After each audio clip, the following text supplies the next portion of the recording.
Hi hello welcome back to the kitchen vibes. ఇవాల్టి recipe normal రైస్తో chicken biryani. Simple ఇంగ్రీడియంట్స్తో చాలా ఈజీగా చేసేసుకోవచ్చు. సో వీడియోని స్కిప్ చేయకుండా చూడండి, ఎలా చేయాలో ఈ ప్రాసెస్ని ఫాలో అవ్వండి.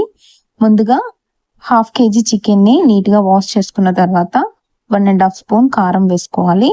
ఇప్పుడు ఇందులో 1 స్పూన్ సాల్ట్, అలాగే 1 స్పూన్ ధనియా powder, 1/2 spoon chicken masala, 1/4 spoon garam masala కూడా వేసుకొని కొద్దిగా కసూరి మేతిని ఇలా క్రష్ చేసుకొని వేసుకోండి. ఇప్పుడు కొద్దిగా పసుపు, అలాగే 1 స్పూన్ అల్లం వెల్లుల్లి పేస్ట్ కూడా వేసుకొని మొత్తం అంతా బాగా మిక్స్ చేసుకోవాలి.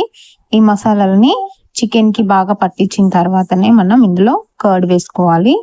సో ఇలా మొత్తం అంతా బాగా మిక్స్ చేసుకున్న తర్వాత ఇప్పుడు ఇందులో 1 కప్పు దాకా పెరుగు యాడ్ చేసుకోండి. ఒక పెద్ద సైజు టమాటోని ఇలా చిన్న ముక్కలుగా కట్ చేసుకొని వేసుకోవాలి. టమాటో వేయడం వల్ల మనకి టేస్ట్ బాగుంటుంది అండ్ అలాగే గ్రేవీగా చాలా బాగుంటుంది బిర్యానీ. సో ఒకసారి ఇలా టమాటా వేసి ట్రై చేయండి, చాలా టేస్టీగా ఉంటుంది. ఇప్పుడు ఈ పెరుగుని అలాగే టమాటోల్ని చికెన్ కి బాగా పట్టించిన తర్వాత ఒక 30 మినిట్స్ చికెన్ ని మ్యారినేట్ చేసుకోవాలి. సో ఇలా మూత పెట్టేసి ఒక 30 మినిట్స్ పక్కన పెట్టుకొని ఈ లోపు మనం రైస్ ని కూడా కడిగేసుకొని 30 మినిట్స్ వీటిని కూడా నానబెట్టుకోవాలి. సో ఇవి నానేలోపు మనం కడాయిలో ఆయిల్ వేసుకొని హీట్ అయిన తర్వాత సన్నగా కట్ చేసి పెట్టుకున్న ఉల్లిపాయ ముక్కల్ని ఇందులో వేసుకొని ఫ్రై చేసుకోవాలి. మరీ డార్క్ గా కాకుండా కొద్దిగా గోల్డెన్ బ్రౌన్ కలర్ వచ్చేంత వరకు ఫ్రై చేసుకొని పక్కన పెట్టుకోండి. ఇప్పుడు రైస్ కోసం కడాయి పెట్టుకొని నేను 1.5 గ్లాస్ రైస్ కి 2 గ్లాసెస్ వాటర్ వేసాను. ఇప్పుడు ఇందులో 1 స్పూన్ సాల్ట్, 2 బిర్యానీ ఆకులు, మీ దగ్గర అవైలబుల్ గా ఉన్న బగారా స్పైసెస్ వేసుకోండి. అలాగే కొద్దిగా కొత్తిమీర వేసుకొని మూత పెట్టేసి వాటర్ ని మరిగించుకోవాలి. ఈ లోపు చికెన్ అండ్ అలాగే మనం కడిగి పెట్టుకున్న రైస్ ని కూడా నానిపోయి ఉంటాయి కదా.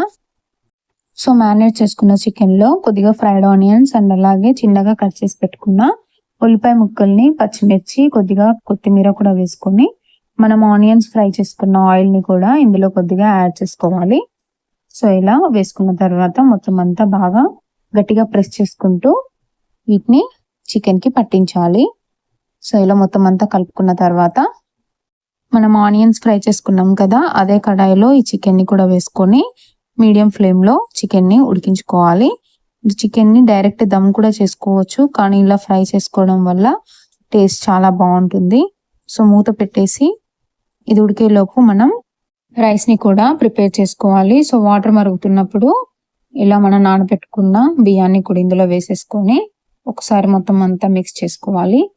సో ఇలా రెండు ఒకటేసారి ప్యారల్ గా చేసుకుంటే మనకి చికెన్ బిర్యానీ చాలా ఈజీగా అయిపోతుంది.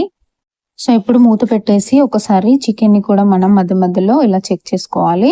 ఒకసారి మిక్స్ చేసుకొని మూత పెట్టేసి ఉడికించుకోవాలి. అలాగే రైస్ ని కూడా చెక్ చేసుకొని ఒక 70% ఉడికించుకుంటే సరిపోతుంది. ఇప్పుడు రైస్ ని కూడా ఒకసారి చెక్ చేసుకోవాలి. ఇలా 70% ఉడికిపోయిన తర్వాత స్టవ్ ఆఫ్ చేసుకొని చికెన్ పైన ట్రాన్స్ఫర్ చేసుకోవాలి. సో ఇలా చికెన్ ని కూడా ఒక 70% ఉడికించుకుంటే మనకి టేస్ట్ అనేది చాలా బాగుంటుంది. డైరెక్ట్ దమ్ము చేస్తే అంత టేస్ట్ అనిపించదు. సో ఇలా ఒకసారి ట్రై చేయండి, చాలా టేస్టీగా ఉంటుంది. సో ఇప్పుడు ఈ రైస్ ని మొత్తం ఈవెన్ గా స్ప్రెడ్ చేసుకున్న తర్వాత ఇప్పుడు చిన్నగా కట్ చేసి పెట్టుకున్న కొత్తిమీరని, మీ దగ్గర పుదీనా ఉంటే పుదీనా వేసుకోండి. అలాగే మనం ముందుగా ఫ్రై చేసుకున్న ఫ్రైడ్ ఆనియన్స్ ని కూడా కొద్దిగా ఇందులో వేసుకోవాలి. మనం రైస్ లో వేస్తే కనుక అవి మెత్తగా అయ్యి మనకి అంత టేస్ట్ అనిపించదు. సో ఇలా పైన వేస్తేనే బాగుంటుంది. ఇప్పుడు పైన కొద్దిగా నెయ్యి వేసుకొని మూత పెట్టేసి దమ్ చేసుకోవాలి. ఇలా నెయ్యి వేయడం వల్ల బిర్యానీ టేస్ట్ అండ్ ఫ్లేవర్ చాలా బాగుంటుంది. సో ఒక 10 మినిట్స్ అలా లో ఫ్లేమ్ లో మనం దమ్ చేసుకుంటే చికెన్ బిర్యానీ పర్ఫెక్ట్ గా కుక్ అవుతుంది. నెయ్యి వేసినప్పుడే మీరు కావాలంటే కొద్దిగా ఫుడ్ కలర్ కూడా వేసుకుంటే బిర్యానీ కలర్ఫుల్ గా వస్తుంది.